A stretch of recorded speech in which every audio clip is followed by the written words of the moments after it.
जलील साहब, मैं आपके पास इसलिए आ रहा हूं, एक दो कारण से आ रहा हूं। अगर इस देश में कहीं लोकतांत्रिक व्यवस्था और पार्लियामेंट्री इलेक्शन की, डेमोक्रेसी की बात है, तो उसका सबसे बड़ा और सबसे ज्यादा टेस्ट केस कश्मीर है। कश्मीर में जब आपने इलेक्शन कमीशन के हाथ में तो था ही, तो इलेक्शन कमीशन तो बैठा ही हुआ था, चुप्पी थी, विधायिका में चुप्पी थी, कार्यपालिका चुप थी। तब उस समय इस देश की न्यायपालिका जो थी, जो जुडिशियल सिस्टम था, उसने कहा कि इस तारीख तक आप चुनाव कराइए, और तब वो चुनाव कराया गया अंडर वो। अब इलेक्शन कमीशन ने क्यों नहीं उस समय कुछ वो किया था प्रयोग? मैं जरा एक चीज आपसे ये पूछना चाहूंगा, क्योंकि आप कश्मीर में, कश्मीर ने जितना झेला है इस चीज को, उतना किसी और ने नहीं झेला है। हम लोग शायद उस चीज को नहीं, आप कश्मीर में जब हुआ इलेक्शन करेंगे करेंगे, नहीं करेंगे नहीं करेंगे। आपके यहाँ 10 साल में एक बार इलेक्शन हुआ था, 2014 फिर 2024, अगर मैं गलत नहीं हूं।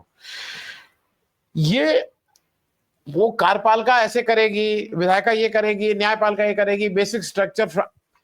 ये आम आदमी को अगर कोई 4 बार वोट देने में दिक्कत नहीं है, तो आपको क्यों दिक्कत है? मैं थोड़ा इस पे करना चाहता हूं। If the common man of this country has no problem कि हम 4 बार, हमने आज तक किसी एक व्यक्ति को नहीं सुना जो ये कहे कि साहब बार बार वोट जाके देने में हमें दिक्कत होती है। ये कहां पे? जी और कश्मीर से बेहतर उदाहरण कहीं नहीं हो सकता है, क्योंकि कश्मीर में जी जब भी आम जन ने ठीक से पार्टिसिपेट सरकार ने करने दिया है, सरकार ने करने दिया, तो कश्मीर में एक शांति, प्रोग्रेस, ये सारी चीजें दिखाई दी हैं। जब भी सरकार उसमें इंटरफियर की है और उसको, इलेक्शन को उसने कहीं ना कहीं प्रभावित किया है, वहां पे एक अशांति आती है। मैं इस रेफरेंस के साथ आपसे ये वन नेशन वन इलेक्शन और अभी जो चर्चा चल रही है उस पर आपकी टिप्पणी चाहता हूँ, जलील साहब। जी नमस्कार सभी दर्शक साथियों को नमस्कार, और को पैनलिस्ट को भी। ये एक विलंबना है कि पिछले 10-11 साल से हमने जो भी पॉलिटिक्स देखी है at central stage, it always revolves under elections, electoral process, और सब जो फोकस है रूलिंग जो डिस्पेंसेशन है उसका सारा फोकस इलेक्शंस पे है। आपने देखा होगा कि अभी हमारे इसी साल कितने इलेक्शन हुए और उनकी आफ्टरमाथ में क्या-क्या चीजें हमारे सामने आ गई, और हर किसी चीज में हमने ये देखा कि कहीं न कहीं गड़बड़ है। सबसे बड़ी बात जो होती है हर एक इनिशिएटिव में, उसमें ये देखना ज़रूरी होता है कि इसके पीछे नीयत क्या है? नीयत में कितनी ईमानदारी है? नेक नीति पर मबनी है कोई फैसला या कोई प्रपोज़ल, और फिर क्या वो प्रैक्टिकल है? जब आपने जम्मू कश्मीर की बात की तो हमारे यहाँ तो इलेक्शन एक घोस्ट के तौर माना जाता था, and elections are responsible for everything जो हम इस वक़्त भोग रहे हैं। जितने भी ढकोसले इलेक्शन के नाम पे किए गए यहाँ, बारिंग 1977 इलेक्शन, सारे तो ऐसे ही दिल्ली से जिसको मर्ज़ी आपको बिठाना था, आप उसको बिठा देते, उसके नाम की पर्ची पहले निकलती थी, और इलेक्शन प्रोसेस के नाम पे यहाँ एक ड्रामा हुआ करता था, दैट इज़ इट। फिर जब आपने देखा कि 80s के, लेट 80s के इलेक्शंस में जब एक Muslim coloured party, so called coloured party, Muslim United Front came forward, यहाँ के जो रूलर्स की जितनी भी करप्शन थी, यहाँ के रूलर्स का जो या कोलिशन जो भी हुआ करता था, it was always with the centre, और एक करप्शन को जन्म देता था वो। उसकी वजह से यहाँ क्या हो गया? यहाँ ये हो गया कि यहाँ लोग काफ़ी बदज़ुन हो गए, और चूँकि this is a Muslim dominant was an Muslim dominant state, तो यहाँ के लोगों ने कुछ मज़हब की ही रंग में उतर के भारत के कॉन्स्टिट्यूशन के अंदर हलफ उठा के एक पार्टी बनाई, जिसको बुरी तरह लताड़ा गया, और जीते हुए जो कैंडिडेट्स थे उनको पीट-पीट के थानों में उनकी बेइज़्ज़ती कराई गई, उनके ईगो को हर्ट किया गया। तो उसके बाद वही लोग हैं जो आजकल आपके पुइया-पुइया में बैठ के यहाँ की जो हालात को स्टीयर कर रहे हैं। ये तो हुई जम्मू कश्मीर के इलेक्शन की बात।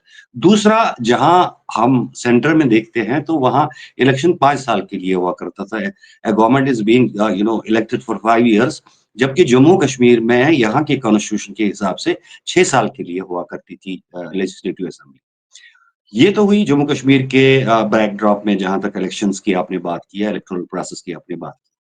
अब जहाँ तक आज का टॉपिक आपने वन नेशन वन इलेक्शन की जो ये अभी बात हो रही है और उसके बारे में जो जो पीसीबी जॉइंट पार्लियामेंट्री कमेटी में डिस्कस होने जा रहा है, ये कोई पहली बार नहीं है कि ऐसी बात उठी है।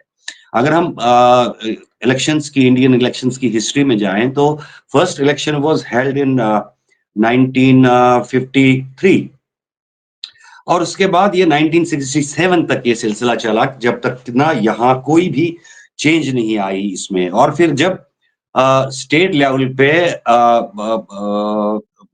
जो असेंबलीज हैं उनमें कहीं पे डिफंक्ट हो गई बिकॉज ऑफ एनी रीजन, तो उसके बाद ये सारा सिस्टम बिखर गया। अब देखना ये है कि नए तनाजुर में क्या ये चीजें पॉसिबल हो सकती हैं, क्या one nation one election possible हो सकता है।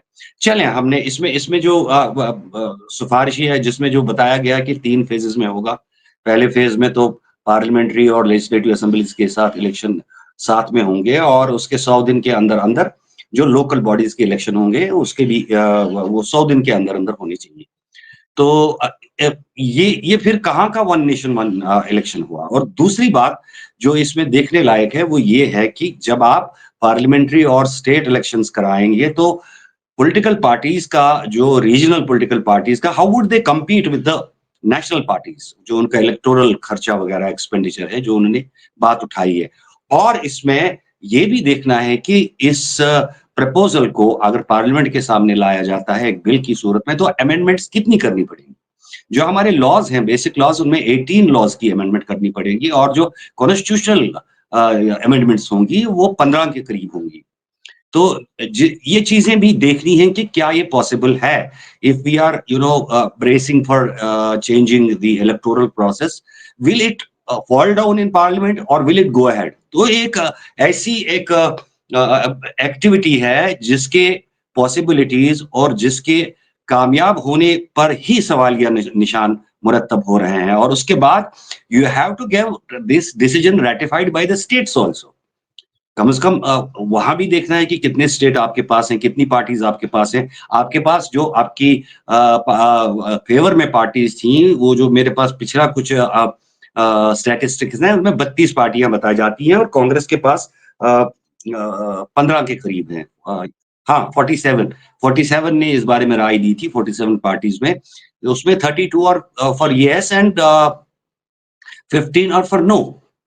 लेकिन वो सिनेरियो भी अब चेंज हो गया है। तब से अब तक जालिम में काफी पानी बह गया है एंड आई थिंक जो सपोर्ट बेस है वो भी लूज हो गया है। और अगर आपको खर्चा ही बचाना है, खर्चे काफी तरीकों से बच सकते हैं। लोगों को, जैसा कि आपको ने बताया कि इलेक्शन यहाँ पे जो होते हैं, हमारे यहाँ तो बदकिस्मती है कि हमारे यहाँ इलेक्शंस के बारे में एक मुख्तलिफ राय है, लेकिन जहां तक नेशनल सतह पे इलेक्शंस की बात है, ये एक सेलिब्रेशन होती है हमारे लिए, ये कौमी मेला होता है हमारे लिए, ये डेमोक्रेटिक मेला होता है, लोगों के लिए एक बड़ी खुशी की बात होती है।